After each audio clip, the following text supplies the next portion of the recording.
I recently put out a video sharing some of my immediate thoughts about the brand new trailer for Batman Caped Crusader.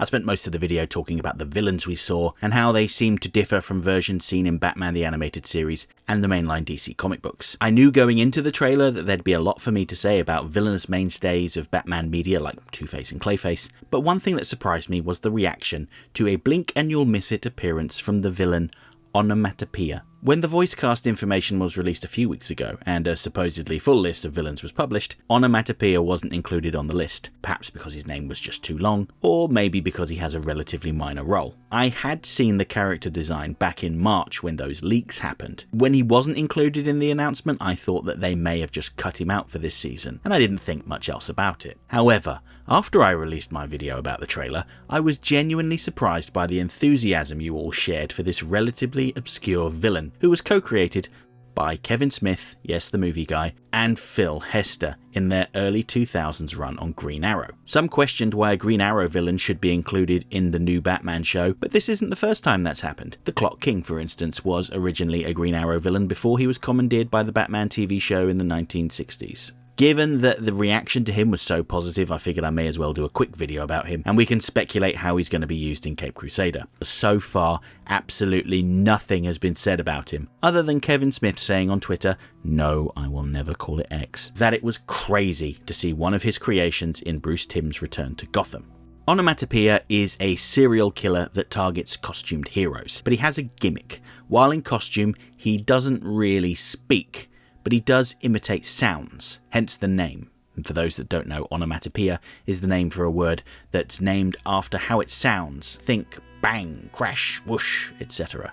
After killing a handful of relatively inexperienced heroes, Onomatopoeia turned his attention to Star City, where he targeted Green Arrow. Not Oliver Queen Green Arrow, but his son Connor Hawke. After a brief fight, Onomatopoeia got the better of Hawke and shot him in the head. However, his father managed to get him to the hospital just quick enough that they were able to stabilise his condition. Upon learning that he had been unsuccessful, Onomatopoeia headed to the hospital to finish the job, but had to contend with a furious Oliver Queen.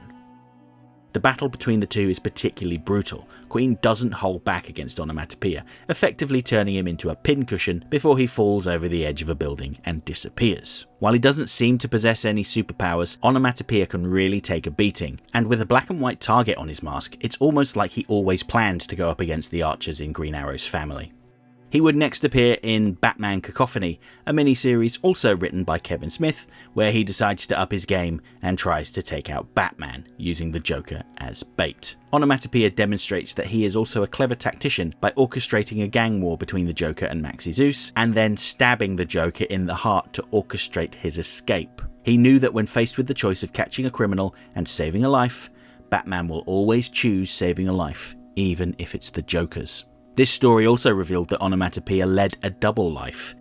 He was married with kids who clearly had no idea about his secret hobby. We also learn his motivations. He has a little trophy cabinet in his man cave with torn up trinkets from his conquests, and that there's a gap in his collection reserved for Batman. His most shocking appearance would come in another miniseries, Batman the Widening Gyre, written by, you guessed it, Kevin Smith. In this story, Onomatopoeia adopts a new identity of Baphomet and acts as a hero in Gotham City, gradually building up Batman's trust over the course of months. Eventually, Batman welcomes Baphomet into the Bat family, revealing his secret identity and bringing him into the Batcave, where he reveals his true identity by slicing Silver St. Cloud's throat in front of Batman.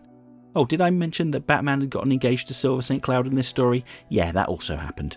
And that was the end of the miniseries, a shocking cliffhanger that, at this point, may never be followed up on. Come on, Kevin, if you're watching this, please don't leave us hanging. In more recent years, Onomatopoeia has made smaller appearances here and there, again battling Green Arrow and escaping from captivity with Catwoman during the mostly naff Future State event. Now, with all this in mind, what can we say about the version we'll see in Caped Crusader? Well, the quick summary is not very much. The most obvious thing to talk about is his new design. He trades his black leather jacket and combat boots for a more period-appropriate suit and tie, and I really like the combination of the suit, the hat and the black full face mask. It's an obvious choice given the time period, but it works really well. As for the motivations, he could very well be a serial killer that Batman takes down. Given that Batman is the only costumed superhero in this universe, as confirmed by Bruce Timm and James Tucker during an interview with IGN, I doubt he will be motivated by collecting superhero trinkets. Would that reduce him to just a killer with a weird quirk? Maybe. What's more likely, I think, is that he will be a skilled assassin brought in by someone, the mob perhaps, to help them tackle Batman. Fight fire with fire and all that. I can't imagine a mostly mute character having a full episode dedicated to himself. After all, for his third appearance, Kevin Smith had him pretend to be someone else that was very talkative. I suspect he's going to be more of a fun cameo rather than a significant villain. So for all you Onomatopoeia fans out there, I recommend managing your expectations to avoid disappointment. I don't think they're going to go down a similar path to the widening gyre and have him deceive his way into Batman's confidence before murdering someone close to him, mostly because this Batman is a complete loner who only has Alfred for company, and they better not kill off Husky Alfred or we'll be having words, Bruce Timm. But you never know, I could be completely wrong. This is, after all, pure speculation. And we don't have long to go until we find out for certain, as all 10 episodes of Batman Caped Crusader will be released on Amazon Prime Video on Thursday, 1st of August. I know I've said this at the end of every single one of my videos, but I really am going to watch every single episode in one long sitting. And I will be back in the future with more videos about Batman Caped Crusader. Hope to see you then.